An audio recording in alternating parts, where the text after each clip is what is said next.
السلام علیکم ورحمۃ اللہ وبرکاتہ۔ الحمد للہ الواحد المتوحد بالوحدانیت هو اللہ، الفرد المتفرد بالفردانیت هو اللہ، العزیز المتعزز بالعزت هو اللہ، القدیر المقتدر بالقدرت هو اللہ، قبل كل شيء هو الله، بعد كل شيء هو الله، الأول هو الله، والآخر هو الله، الظاهر هو الله، والباطن هو الله، أول الأولين هو الله، آخر الآخرين هو الله، أما بعد فأعوذ بالله من الشيطان الرجيم، بسم الله الرحمن الرحيم، أولم نعمركم ما يتذكر فيه من تذكر وجاءكم النذير، وقال تعالى والعصر إن الإنسان لفي خسر إلا الذين آمنوا وعملوا الصالحات وتواصوا بالحق وتواصوا بالصبر، وقال تعالى الله ولي الذين آمنوا صدق الله العظيم، وقال النبي صلى الله عليه وسلم كلكم راع وكلكم مسؤول عن رعيته، وقال النبي صلى الله عليه وسلم بلغوا عني ولو آية، أو كما قال عليه السلام، اللهم صل على محمد وعلى آل محمد كما صليت على إبراهيم وعلى آل إبراهيم إنك حميد مجيد، اللهم بارك على محمد وعلى آل محمد كما باركت على إبراهيم وعلى آل إبراهيم إنك حميد مجيد۔ محترم سامعین برادران عزیز، ولی اللہ کا دوست ہم کیسے بنے، اس تعلق سے کچھ ضروری باتیں عرض کرنی ہے۔ اللہ سے دعا کریں اللہ تبارک و تعالی مجھے صحیح کہنے کی توفیق عطا فرمائے۔ ولی کہتے ہیں دوست کو، اللہ نے قرآن میں فرمایا اللہ ولی الذین آمنوا، اللہ دوست ہے ایمان والوں کے۔ تو ایمان کا مل جانا یہ بہت بڑی نعمت ہے، اس لیے کہ اس میں اللہ کی دوستی کا وعدہ خود اللہ کی طرف سے ہے۔ تو دیکھیں اللہ ولی الذین آمنوا، اللہ دوست ہے ایمان والوں کے۔ حضرت امام ربانی مجدد الفسانی رحمت اللہ علیہ ایک بات فرمایا کرتے تھے کہ ہر مسلمان عمل بالقوہ ہے، اسے عمل بالفعل بننے کی ضرورت ہے۔ عمل بالقوہ مطلب یہ ہے کہ آدمی کے اندر ولی بالقوہ، آپ فرمائے ولی بالقوہ ہے، ولی بالفعل بننے کی ضرورت ہے۔ ولی بالقوہ کہتے ہیں کہ آدمی کے اندر صلاحیت ہے ولی بننے کی، بالفعل کام کرے گا، نیک کام، وہ ولی بن جائے گا۔ پھر حضرت نے مثال دے کر فرمائی کہ اللہ نے دنیا کے اندر بہت سے پھلدار درخت بنائے، اس میں پھل اگتے ہیں، ہر پھل کے اندر بیج میں اللہ نے درخت کی صلاحیت رکھی ہے، مگر ہر بیج سے درخت نہیں بنتا۔ اگر درخت بننا ہو تو اسے کچھ چیزوں کی ضرورت ہوتی ہے کہ اسے زرخیز یعنی نرم زمین ملے، پھر اسے دیکھنے والا والی ملے، پھر اسے موسم صحیح ملے، پھر اسے وقت وقت پر پانی دی جائے۔ اگر یہ سب چیزیں ساتھ میں جڑ کر آ جائیں گی تو درخت جب از جب تیار ہو جائے گا، ورنہ وہ درخت تیار نہیں ہو سکتا۔ ایسے ہی آدمی اگر ولی بننا ہو تو کسی بڑے کی صحبت بھی اٹھائے، پھر اس کے ساتھ ساتھ خوشگوار نیک ماحول میں رہے، ورنہ برا ماحول اچھے سے اچھے آدمی کو بھی برباد کر سکتا ہے۔ اب ہر آدمی کے اندر اللہ نے ولی بننے کی جو صلاحیت رکھی ہے، یہ بالکل سند متصل سے بات ثابت ہے۔ اللہ تبارک و تعالیٰ نے نبوت کا سلسلہ تو ختم فرما دیا، ولایت کا سلسلہ اب بھی باقی اللہ کی طرف سے ہے۔ نبوت کا سلسلہ ختم کیسے ہوا کہ میرے نبی صلی اللہ علیہ وسلم کو اللہ نے دنیا کے اندر بھیجا، بھیجنے کے بعد 40 سال کی جب عمر ہوئی، نبوت کا تاج اللہ نے اپنے نبی کے سر پر رکھا۔ پھر اس کے بعد اللہ کی طرف سے اعلان ہو گیا، ما کان محمد ابا احد من رجالکم ولکن رسول اللہ وخاتم النبیین، کہ یہ جو نبی ہیں ان کے سر پر ہم ختم نبوت کا تاج رکھتے ہیں۔ پھر نبی کی حدیث سے بھی یہ بات ثابت ہو گئی، انا خاتم النبیین، میں آخری نبی ہوں۔ اب آدم سے جو شروع ہوا سلسلہ وہ میرے نبی پر آ کر ختم ہو گیا، تو نبوت کا سلسلہ ختم، مگر ولایت کا سلسلہ اللہ نے اب بھی باقی رکھا ہے۔ حضرت پیر ذوالفقار ایک مثال کے ذریعے سے ولایت کو ثابت کرتے تھے کہ اگر آدمی اپنا جسم بنانا چاہے تو اس کے لیے کوئی بڑی بات نہیں ہے کہ وہ ورزش خانے میں جائے، ورزش شروع کرے، عمدہ غذاؤں کا استعمال کرے۔ ورزش خانے میں ورزش سکھانے والا جن غذاؤں کے استعمال کو کہے، ان غذاؤں کا استعمال اعتدال متوسط انداز سے کرے تو تھوڑے دن میں اس کا جسم خوبصورت ہو جائے گا۔ ایسے ہی حضرت نے فرمایا اتنا ہی آسان ہے ولی بننے کے واسطے کہ آدمی اپنے جسم سے ذکر و اذکار عبادتیں شروع کر کر ممنوعات سے بچ جائے تو وہ ولی بن جائے گا۔ ولی بننے کے لیے کوئی زیادہ مشکل چیز نہیں ہے، مگر آدمی دل سے پختہ ارادہ کرے۔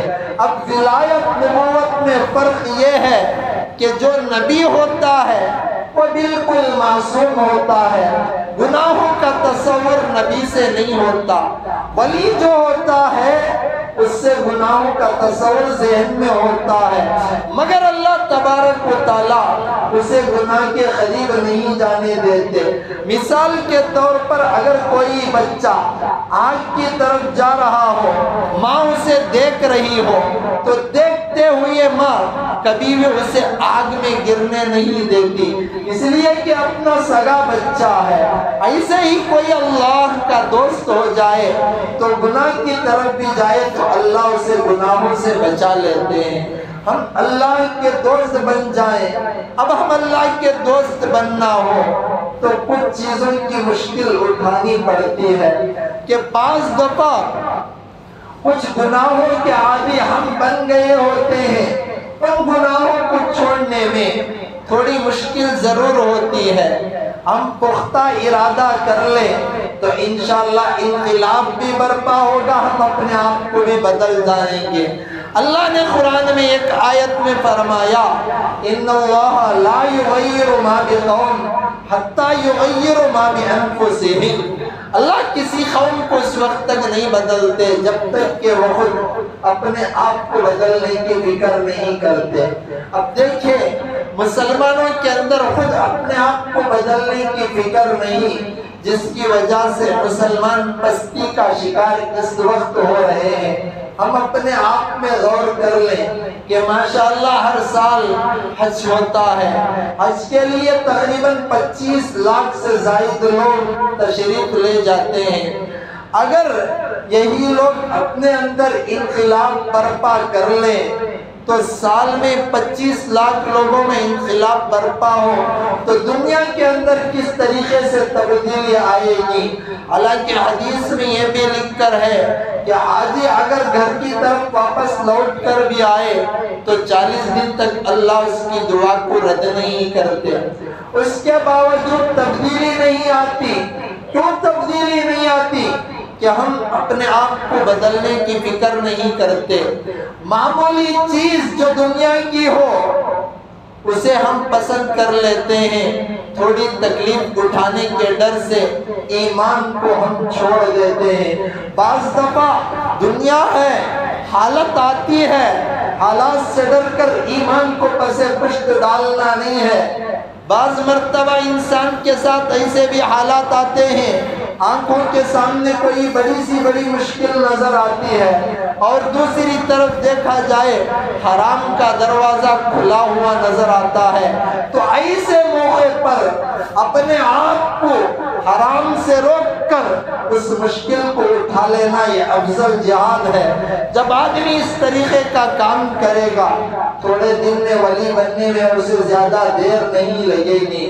اور ہم اس دنیا ہی کو سب کچھ سمجھنے کی وجہ سے آج ہم دنیا کو پسر پشت ڈال رہے ہیں۔ حضرت شیخ سعدی رحمت اللہ علیہ کی ایک بات کتابوں کے اندر لکھ کر ہے کہ حضرت بالکل چھوٹے تھے تو ان کی ماں نے ان کے انگلی میں یہ قیمتی انگوٹی پہنائی، پھر فرمایا جاؤ بچہ جا کر کھیل کر آؤ۔ حضرت شیخ سعدی فرماتے ہیں کہ میں کھیلنے کے لیے گلی میں گیا تو ایک بڑے قسم کے آدمی میرے پاس آئے اور ایک میٹھی چیز مجھے دیکھ کر فرمایا کہ تم اس میٹھی چیز کو چکھو۔ تو شیخ سعدی فرماتے کہ میں وہ چیز کو چکھا تو بالکل میٹھی تھی، اور بچوں کو تو میٹھی چیز پسند ہوتی ہے۔ پھر شیخ سعدی فرماتے ہیں کہ ان بزرگ نے مجھ سے کہا کہ اب اس انگوٹھی کو چکھو، تو شیخ سعدی فرماتے کہ میں اس کو چکھا تو بالکل ایک قسم کا کسالہ پن نظر آیا، میٹھا پن تو انگوٹھی میں تھوڑی نظر آئے گا۔ حضرت شیخ سعدی فرماتے ہیں کہ انہوں نے کہا کہ بیٹا اس مٹھائی کو لے لو، اس انگوٹھی کو دے دو۔ حضرت شیخ فرماتے ہیں کہ مجھے مٹھائی پسند آ چکی تھی، میں مٹھائی کو رکھ لیا اور کھا لیا، انگوٹھی کو اٹھا کر قیمتی دے دیا۔ پھر میں اپنے گھر کی طرف آیا، ماں نے پوچھا بیٹا انگوٹھی کیا ہوئی؟ حضرت شیخ سعدی فرماتے ہیں کہ میں نے کہا کہ مجھے مٹھائی کسی نے دی، اس کے عوض میں نے انگوٹھی دے دی۔ ماں نے کہا کہ بیٹا اگلی مرتبہ ایسا نہیں کرنا۔ پھر شیخ سعدی فرماتے کہ میں بڑا ہو گیا، جب بھی مجھے یہ بات یاد آتی ہے قسم کی بے چینی ہوتی کہ میں کیا کام کر دیا کہ قیمتی انگوٹھی جسے میری ماں نے بڑے ہی محنت کے ساتھ کما کر میری انگلی میں ڈالا تھا، کوئی معمولی ایک مٹھائی کی قیمت پر اسے دے دیا۔ یہ فرما کر فرمایا کرتے تھے کہ آج ہم مسلمانوں کی حالت بھی ایسی ہے کہ دنیا میٹھی نظر آتی ہے، آخرت ہمیں میٹھی نظر نہیں آتی، جس کی وجہ سے ہم دین کا سودا دنیا کے عوض میں کر دیتے ہیں۔ کل جب آنکھ کھلے گی تو تب ہم پتا چلے گا کہ ہم کو کرنا چاہیے تھا اور ہم نے کیا اس وقت کیا۔ تو ضرورت میرے ساتھیوں اس وقت اس بات کی ہے کہ ہم اپنے آپ کو بدلنے کی کوشش کریں۔ آدمی جب اپنے دل کے اندر پختہ ارادہ کر لے گا تو اللہ تبارک و تعالیٰ کی طرف سے بالکل راستے کھل جائیں گے نیک بننے کے واسطے۔ اور خاص طور پر محنت کے بغیر جب دنیا ہی نہیں ملتی تو دین کا ملنا بھی مشکل ہے۔ اللہ نے قرآن کے اندر ایک آیت نازل فرمائی، ایک سورہ بلد، اور اس کے اندر ایک آیت بھی نازل فرمائی کہ لَقَدْ خَلَقْنَا الْإِنسَانَ فِي كَبَدٍ۔ اس میں اللہ تبارک و تعالیٰ نے فرمایا کہ انسان کو ہم نے پیدا کیا ہی اس واسطے کہ وہ چکی میں پیسے۔ اب آدمی کو اختیار ہے کہ وہ دنیا کی چکی میں پیسے یا آخرت کی۔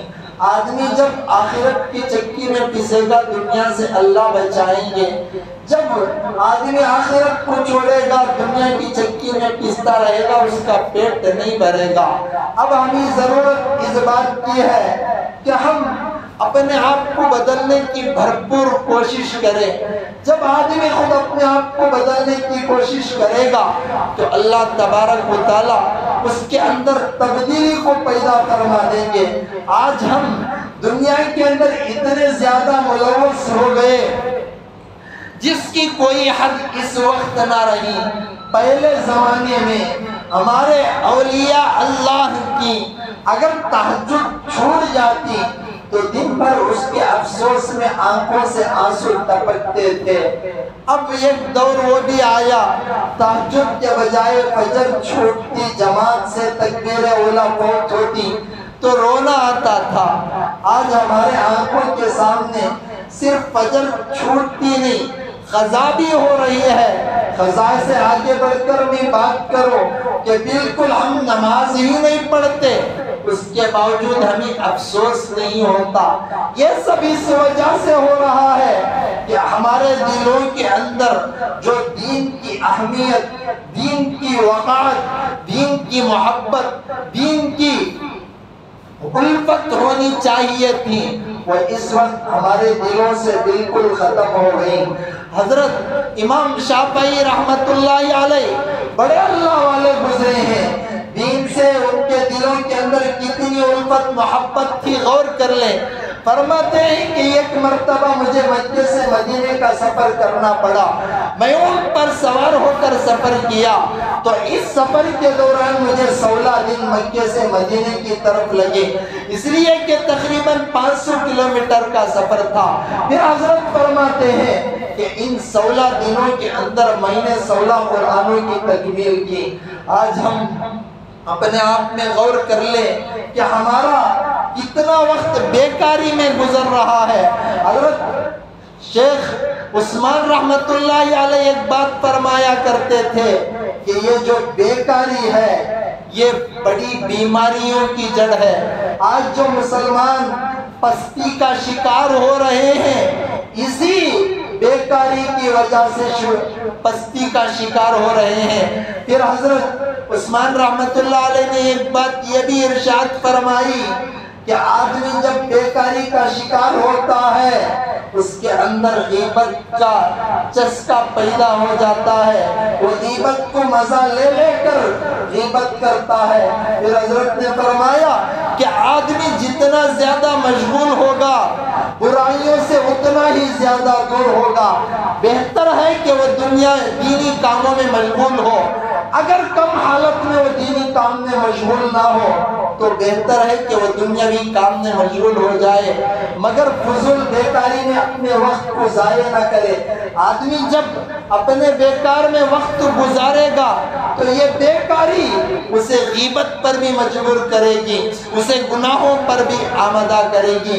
اللہ نے قرآن میں اسی لیے فرمایا والذین جاہدوا فینا لنہدینہم سبلنا، کہ آدمی اپنے آپ میں محنت کا عادی ہو جائے، اور جو قوم محنت کی عادی ہوتی ہے وہ قوم ترقی ضرور کرتی ہے۔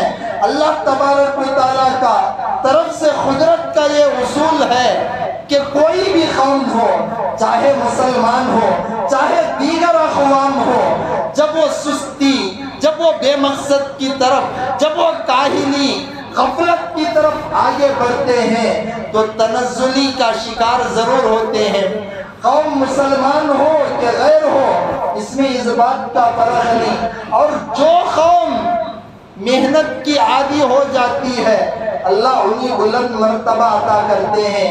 پھر حضرت نے ایک بات یہ بھی لکھی کہ بعض دفعہ سستی ہی کی بدولت اعلیٰ درجے کے اعلیٰ عہدے کے لوگ تنزلی کا شکار ہو جاتے ہیں، مالدار غربت کا شکار ہو جاتے ہیں، بڑے منصب والے گھٹیا منصب کو اختیار کر لیتے ہیں، صرف کس وجہ سے؟ سستی کی وجہ سے۔ حضرت شیخ عثمانی نے پھر ایک بات یہ بھی لکھی کہ بچے جب دھیرے دھیرے بڑے ہونے لگے تو ان کو تم مشغولی کی عادت سکھاؤ، ورنہ اگر یہ مشغول نہ ہوں گے تو خود بخود یہ برائیوں کا شکار ہو جائیں گے۔ اور جب ہم اپنے گھروں کے اندر خود ہم ہی بیکاری میں شمار ہو جائے تو ہم اپنی اولاد کو کیا نصیحت کریں کہ اولاد ہماری بول پر نہیں ہمارے عمل پر عمل کرتے ہیں، ہم جو کام کرتے ہیں وہ کام ہماری اولاد کرتی ہے۔ اس لیے گھروں میں ماحول کو بنانا پڑتا ہے۔ حضرت پیر ذوالفقار احمد اپنی کتاب کے اندر یہ واقعہ لکھ کر ہیں کہ ایک مرتبہ ہمیں الفسانی رحمت اللہ علیہ کے گھر پر جانا ہوا۔ حضرت کا گھر بالکل گاؤں سے دوری کے علاقے پر تھا۔ ہم ان کے گھر پر جا کر دیکھے تو گھر کے چھوٹے چھوٹے بچے فٹ بال کھیل رہے تھے۔ حضرت فرماتے ہیں کہ مسجد تھوڑی دور ہونے کی وجہ سے وہیں ہم نے نماز پڑھنے کا ارادہ کیا تو فٹ بال کھیلتے تھے بچے، ہم نے اذان دی، کھیلتے ہوئے فوراً بچے آ کر نماز میں مشغول ہو گئے۔ نماز کے بعد حضرت پیر ذوالفقار لکھ کر ہیں کہ ہم نے گھر کے بڑوں سے پوچھا کہ آپ کے بچے وضو نہیں کرتے؟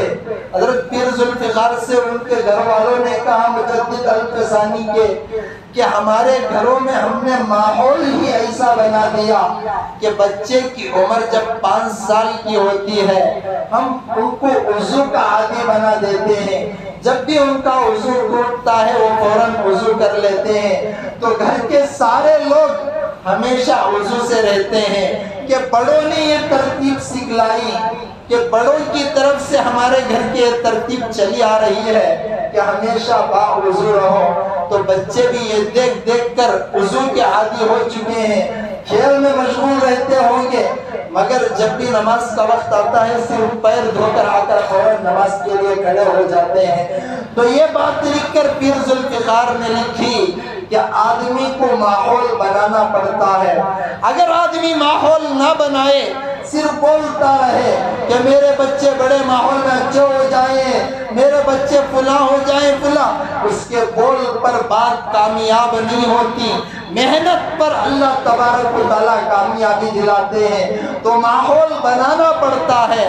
آج ہمارے گھروں کا ماحول اتنا برہم درہم ہو گیا، اتنے نظام نے بگاڑی آ گئی جس کی بات کو ہم بیان ہی نہیں کر سکتے کہ بڑوں کی بات چھوٹے سننے کے لیے تیار نہیں ہے۔ آج اتنا گندا بھی ماحول دیکھا گیا کہ حرام کی نحوست ہم کہاں تک بیان کریں۔ اللہ حفاظت فرمائے۔ میں بات کو اس 2 منٹ کے بعد بات کروں مگر اصل بات کو پہلے کروں۔ حضرت حسن بصری رحمت اللہ علیہ کے پاس کسی نے آ کر پوچھا تھا کہ حضرت میں رات میں تہجد میں اٹھنے کی محنت کرتا ہوں مگر تہجد نصیب نہیں ہوتی۔ حضرت نے فرمایا دن میں برے کاموں سے بچ جاؤ، تہجد نصیب ہو جائے گی۔ پھر حضرت ذوالفقار رحمت صاحب نقشبندی نے ایک بات حضرت غلام دہلوی رحمت اللہ علیہ کی لکھی ہے کہ حضرت نے خود اپنے باروں میں تجرباً یہ بات کہا کہ ایک مرتبہ مشتبہ لقمہ، حرامی مشکوک لقمہ ہمارے پیٹ کے اندر چلا گیا، 40 دن تک تہجد نصیب نہیں ہوئی تھی۔ آج ہمارا کاروبار ہم غور کر لیں، صرف 10-20 روپئے کمانے زیادہ ہوتے، جھوٹ بھی بولا جاتا ہے۔ اب ایسا لقمہ ہمارے اندر جائے تو کیا ہم صحیح رخ پر آ سکتے ہیں؟ ان حرام لقموں کی بدولت آج اولاد بھی والدین کی ماتحت فرما بردار نہیں ہوتی۔ اب یہاں تک بھی دیکھا گیا کہ والدین کی عمر 60 سال کی ہے، بیٹے کی عمر بعض دفعہ 32 سال، 30 پر 2، 30 پر 3 سال کی ہے۔ اور جن والدین کا یہ بچہ ہے جب یہ چھوٹا تھا اسے اپنا کلیجہ سمجھ کر ماں نے باپ نے پالا تھا، اب یہ بڑا ہو کر انہی کی طرف آنکھ اٹھا کر دیکھتا ہے تو ماں کی آنکھوں میں بھی آنسو، باپ کی آنکھوں میں بھی آنسو آ رہے ہیں۔ جس بچے کو ہم نے کلیجہ سمجھ کر پالا، جس کے واسطے ہم نے کبھی جھوٹ بھی بولا کبھی سچ بھی بولا، جس کے واسطے ہم نے خون پسینہ یہ کیا، آج بھی ہماری آنکھوں میں آنکھیں ملا کر بات کرتا ہے۔ تو دراصل یہ اولاد کی غلطی نہیں ہے، یہ غلطی خود اپنے ماں باپ کی ہے کہ ماں باپ جس اصول پر چلنا تھا، جس طریقے سے گھر کا ماحول بنانا تھا، جس طریقے سے دین کے مطیع فرما بردار بننا تھا، جس طریقے سے شریعت پر عمل کرنا تھا، جس طریقے سے ایمان کو، اسلام کو اپنے ذہن میں، اپنے دل کے اندر اتارنا تھا، اس طریقے سے نہ اتارا، جس کی وجہ سے یہ دن دیکھنے کی نوبت آئی۔ آج ہم عبادت گزار نہیں ہوتے، آج ہم پابند نہیں ہوتے۔ ہماری تمنا ہوتی ہے کہ ہمارے بچے بڑے پابند ہو جائیں، ہمارے بچے ہماری آنکھوں کی ٹھنڈک بن جائیں۔ بھائی، زبان سے الفاظ کہنے سے، خواب دیکھنے سے، صرف ذہن میں سوچنے سے نتیجہ نہیں نکلتا، محنت سے اللہ تبارک و تعالیٰ نتیجہ نکالتے ہیں۔ حضرت پیر ذوالفقار صاحب اپنی کتاب کے اندر یہ واقعہ بھی لکھ کر ہے کہ یہ بوڑھی ماں جس کی عمر 80 سال کی تھی، 80 سال کی عمر میں انتقال کا وقت، نزع کا وقت قریب آیا تو اس نے ایک تمنا ظاہر کی کہ میری جتنی اولاد ہے، کہ پوتے ہو، کیا میرے نواسے ہو، کیا اولاد ہو، سب کو میرے سامنے جمع دو۔ اب انتقال کا وقت قریب تھا، گھر کے بڑے سب جمع ہو گئے۔ پوچھا، بتاؤ اب تمہارا نزع کا عالم ہے، کیا خواہش ہے، بتانا چاہتے ہو بتا دو۔ حضرت پیر ذوالفقار لکھ کر ہیں کہ بوڑھی ماں نے 80 سال کی عمر میں 2 یا 3 جملے کہے۔ ان میں سے پہلا جملہ کہا کہ میرے شوہر، تمہارے والد، تمہارے دادا، تمہارے نانا کی عمر میں نکاح میں آئے ہوئے 60 سال گزرے، میری عمر 20 سال کی تھی، آئے ہوئے 60 سال گزرے۔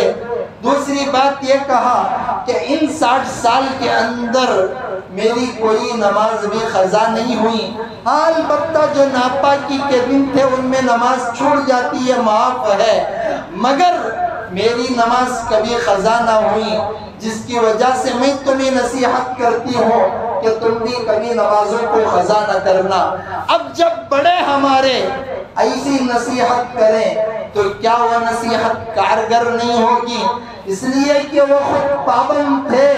اب پابندی میں آنے کے بعد جب ان کی زبان سے ایسے الفاظ نکلے تو پابند آدمی کی زبان سے جب الفاظ نکلتے ہیں وہ الفاظ دلوں پر جا کر چبھتے ہیں، اثر کرتے ہیں۔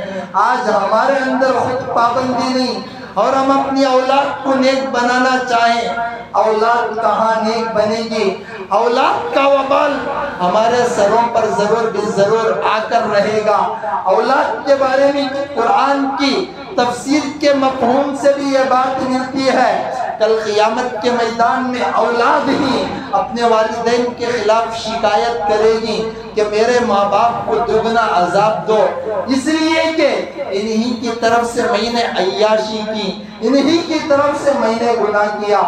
اولاد کے واسطے ہم سب کچھ کرنے والے، جب یہی اولاد ہمارے خلاف کھڑی ہو جائے، دنیا میں ہو آخرت میں ہو، اس سے بڑا خسارہ ہمارے سامنے نہیں ہو سکتا۔ تو اس لیے ساتھیوں بڑی بات یہ ہے کہ نتیجہ دلانے والے اللہ ہیں، محنت کرنا ہمارا کام ہے۔ کامیابی یہ بہت بڑی چیز ہے، مگر کامیابی کا لفظ بھی اللہ نے کام سے شروع کیا، یابی کو بعد میں لایا، کام کو پہلے لایا۔ یہاں یہ دکھلایا کہ تم کام کرو گے تو تمہیں کامیابی ملے گی، صرف خواب سوچتے رہ جاؤ گے، تمنائیں کرتے رہ جاؤ گے، آرزویں کرتے رہ جاؤ گے، کام پورا نہیں ہوتا۔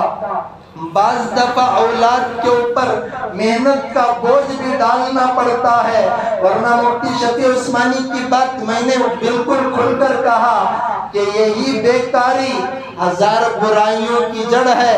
بیکاری کی وجہ سے برائیوں کے دہانے کھلتے ہیں، یہی بیکاری کی وجہ سے اعلیٰ منصب والے، یہی غفلت بے مقصدی کی وجہ سے، سستی کی وجہ سے ترقی کے بجائے تنزلی کا شکار ہوتے ہیں۔ مالداروں کو دیکھا گیا غربت کا شکار صرف سستی کی وجہ سے ہوئے۔